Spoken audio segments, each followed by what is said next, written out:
Hi friends. Final గా Indian army ప్రతీకారం తీర్చుకుంది.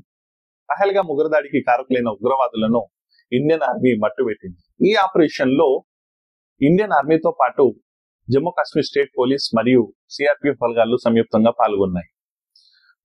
అయితే మీ అందరికీ తెలుసు, మన భారతదేశంలో ఈ సంవత్సరం ఏప్రిల్ 22న పహల్గామ్ లో ఉగ్రదాడి అనేది జరిగింది. ఈ ఉగ్రదాడిలో 26 మంది అమాయక ప్రజలను ఉగ్రవాదులు పొట్టన పెట్టుకున్నారు.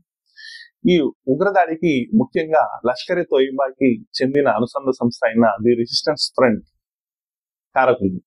ఈ నలుగురు ఉగ్రవాదులు అప్పటి వరకు పహల్గామ్ లోని బైసరన్ లోయలో ఆహ్లాదకరంగా గడుపుతున్నారు. అక్కడున్న సీనిక్స్ ని, అక్కడున్న లొకేషన్స్ ని, అక్కడున్న వాతావరణాన్ని కొత్తగా పెళ్ళైన వారు లేకుంటే అమాయక ప్రజలు వాళ్ళు ఎంజాయ్ చేస్తున్నారు. అలాంటి సమయంలో ఈ టెర్రరిస్టులు నలుగురు వచ్చి ఆ సిటిజన్స్ ని కిరాతకంగా కాల్చి చంపడం అనేది జరిగింది. ముఖ్యంగా వారి యొక్క రిలీజియన్స్ ని అడిగి మరీ కాల్చి చంపడం జరిగింది. కల్మా చదవకపోతే చంపేస్తాం.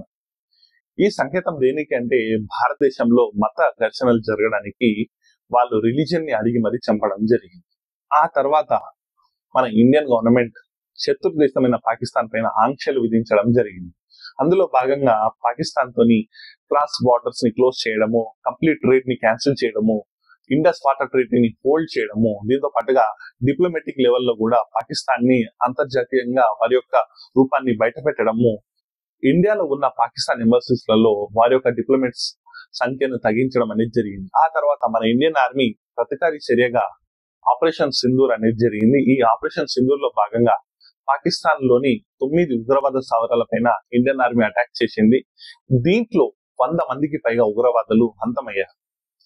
అందులో ముఖ్యంగా లష్కరే తోయిబా హెడ్ అయిన అసూద్ మజర్ ఫ్యామిలీ మెంబర్స్ కూడా చనిపోవడం గమనార్హం. ఆ తర్వాత పాకిస్తాన్ ఆర్మీ ఆ ఉగ్రవాద స్థావరాలలో చనిపోయిన ఉగ్రవాదులకు ఫర్నియల్లో పాల్గొనడం, దాని తర్వాత మన ఇండియా పైన అటాక్ చేయడం అనేది జరిగింది. దీన్ని ఇండియన్ ఆర్మీ తిప్పికొట్టి పాకిస్తాన్ లోని డిఫెన్స్ ఎయిర్ సిస్టమ్ పైన అటాక్ చేయడం, దాని తర్వాత ముఖ్యమైన కొన్ని లొకేషన్స్ పైన కూడా ఇండియన్ ఆర్మీ అటాక్ చేసింది. దీంతో పాకిస్తాన్ దిగి వచ్చి కాలబేరానికి వచ్చింది. సీజ్ ఫైర్ కావాలి అంటూ ఇండియాకి ప్రాధేయపడింది. దీనికి ఇండియన్ గవర్నమెంట్ అంగీకరించి సీజ్ ఫైర్ కి అంగీకరించింది. అయితే ఈ సీజ్ ఫైర్ తనే చేయించాడంటూ మన ట్రంప్ అమ్మ చెప్పుకుంటూ ఉంటాడు, నేను సీజ్ ఫైర్ చేయించాను. అదో విషయం వదిలేండి, అతను వదిలేండి, అదో గతి. అయితే ఆ తర్వాత ప్రతి ఒక్క భారతీయుడికి మరియు ఇండియన్ ఆర్మీకి ఒకే ఒక వెలితి. ఆ వెలితి ఏంటంటే, పహల్గాం దాడికి కారకులైన ముఖ్య కారకులను శిక్షించలేదని. దాదాపు 3 నెలలు గడుస్తున్నా ఇప్పటి వరకు శిక్షించడం కాదు కదా, వాళ్ళ ఆచూకీ కూడా తెలియలేదని చెప్పి ప్రతి ఒక్క భారతీయుడి మధ్యలో ఉన్నది. అయితే దీంట్లో భాగంగానే ఈ దాడికి ముఖ్య కారకులైన సులేమాన్ షా, ఇతను పాకిస్తాన్ ఎస్ఎస్జి అంటే పాకిస్తాన్ స్పెషల్ సర్వీస్ గ్రూప్ లో కమాండో ఆఫీసర్. ఇతను పాకిస్తాన్ ఆర్మీ వదిలేసి ఆ తర్వాత లష్కరే తోయిబా ఉగ్రవాద సంస్థలో జాయిన్ అవ్వడం అనేది జరిగింది. అయితే మనందరికి తెలుసు, అక్కడ ఉగ్రవాద సంస్థలు గానీ ఆర్మీస్ గానీ ఎంత కలిసిమెలిసి ఉంటాయో. సో దీన్ని బట్టి ఇందులో ఈ ఉగ్రదాడిలో ఎవరి ఇన్వాల్వ్మెంట్ ఉన్నది మనకు అర్థమైంది. దాని తర్వాత ఇతనితో పాటు ముఖ్యంగా అబు హంజా, అతనితో పాటు యాసిర్, ఈ ముగ్గురు కూడా పాల్గొనడం జరిగింది. ఇంకా 2 లోకల్స్ కూడా ఉన్నట్లు తెలుస్తుంది. అయితే వీళ్ళిద్దరూ, అంతే ముఖ్యంగా చెప్పాలంటే వీళ్ళు ఈ అటాక్ లో పాల్గొనడం జరిగింది. అయితే ఈ మధ్య కాలంలో బైసరన్ లోయలో ఒక చైనా శాటిలైట్ ద్వారా కాల్ రావడం జరిగింది. దాచిగాం దట్టమైన అడవు లోతులలో ఈ ఫోన్ వచ్చింది. అయితే ఈ ఫోన్ ద్వారా ఎన్ఐఏ, నేషనల్ ఇంటెలిజెన్స్ ఆఫ్ ఏజెన్సీకి ఇది తెలవడం, దాని తర్వాత ఇండియన్ ఆర్మీ ఈ కాల్స్ ని గమనించడము, దీన్ని పరిశీలించడం అనేది జరిగింది. అయితే ఇది జూలై 11న ఇది జరిగింది. దీని తర్వాత ఇండియన్ ఆర్మీ మరియు Jammu Kashmir state police, CRPF బలగాలు సంయుక్తంగా సర్చ్ ఆపరేషన్ ని మొదలుపెట్టాయి. ఆ తర్వాత ఇండియాలో ఈ దాచిగాం అడవులలో ప్రతి ఒక్క చోట వారి యొక్క మూమెంట్స్ ని గమనిస్తూ ఈ సర్చ్ ఆపరేషన్ అనేది కంటిన్యూ అయింది. దాదాపు 14 రోజుల తర్వాత ఈ సర్చ్ ఆపరేషన్ లో విషయాలన్నీ బయటకు పడ్డాయి. ముఖ్యంగా డ్రోన్స్ సాయంతో, ఖచ్చితత్వంతో వారి యొక్క ఫొటోస్ ని కూడా తీసుకోవడం జరిగింది ఇండియన్ ఆర్మీ.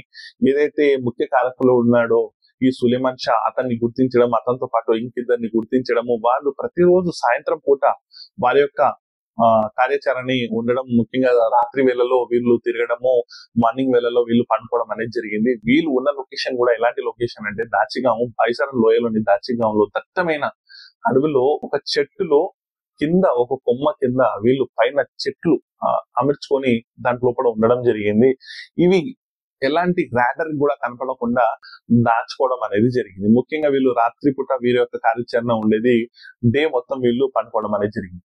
ఇంకొకటి ఏంటంటే ఈ చైనా శాటిలైట్ ఫోన్ ద్వారా ఇండియాలో మరిన్ని విధ్వంసాలు చేయడానికి వీరు సిద్ధమయ్యారు. ముఖ్యంగా చెప్పాలంటే వాళ్ళ దగ్గర ఒక 17 గ్రెనేడ్స్ దొరకడం జరిగింది. దాని తర్వాత AK-47 రైఫిల్స్ దొరికాయి, M4 కార్బన్స్ కూడా దొరికాం వాళ్ళ దగ్గర జరిగింది. అయితే దీంతో మన భారతదేశంలో ఇంకెన్ని ఉగ్రదాడులు చేయడానికి వాళ్ళు రెడీ అవుతున్నారు అన్నట్టు తెలుస్తుంది. ఈ ఆయుధాలను కూడా ఇండియన్ ఆర్మీ స్వాధీనం చేసుకోవడం జరిగింది.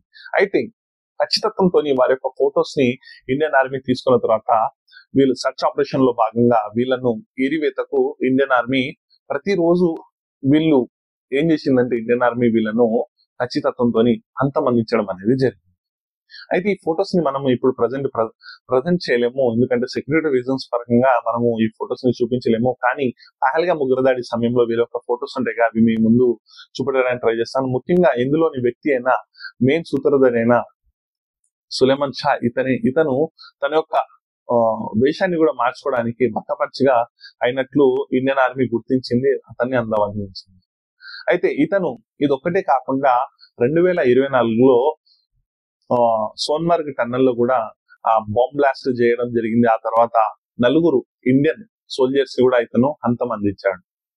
అయితే ఇతన్ని ఇప్పుడు చంపడం అనేది చాలా హర్షణీయమైన విషయం, ఎందుకంటే ఈ టెర్రరిస్టులు భారతదేశంలో వివిధ ప్రాంతాలలో వీళ్ళకు సపోర్ట్ ఉంది. ముఖ్యంగా స్లీపర్ సెల్ సపోర్ట్. ఇండియాలో ఇలాంటి అటాక్స్ చేయడానికి, పహల్గామ్ అటాక్ జరగడానికి కూడా ఇండియన్ యూట్యూబర్స్ స్లీపర్ సెల్స్ గా మారడం మనం చూసాము. వాటిపైన కూడా మనం స్పెసిఫిక్ వీడియోస్ తీసాము. దాంతో పాటు ఇండియాలో చాలా మంది స్లీపర్ సెల్స్ గా మారి పాకిస్తాన్ కి సపోర్ట్ గా ఉండడం, వివిధ రంగాల్లో పనిచేస్తున్న వ్యక్తులను వీళ్ళు తీసుకొని వాళ్ళను స్లీపర్ సెల్స్ గా మార్చి ఇండియాలోని ఇన్ఫర్మేషన్ ని వాళ్ళు తీసుకోవడం జరిగింది. అయితే నేషనల్ ఇంటెలిజెన్స్ ఏజెన్సీ వారిపైన కఠినమైన నిఘా పెట్టింది. ప్రజెంట్ ఎలాంటి సంఘటన జరగకుండా వాళ్ళని నేషనల్ ఇంటెలిజెన్స్ ఆఫ్ ఏజెన్సీ వాళ్ళని కంట్రోల్ చేస్తుంది.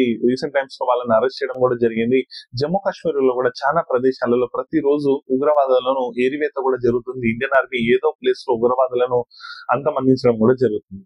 అయితే వీళ్ళని చంపడం వల్ల ఒక మంచి పని అయితే జరిగింది, ఎందుకంటే భారతదేశంలో ఇంకా విధ్వంసాలు సృష్టించడానికి వీళ్ళు రెడీగా ఉండే అలాంటి టైంలో ఇండియన్ ఆర్మీ వీళ్ళని పట్టుకొని ఖచ్చితత్వంతో వీళ్ళని చంపడం జరిగింది. ఇక్కడ ఇతను సులేమాన్ షా అనేది పాకిస్తాన్ ఎక్స్ ఆర్మీ మెంబర్.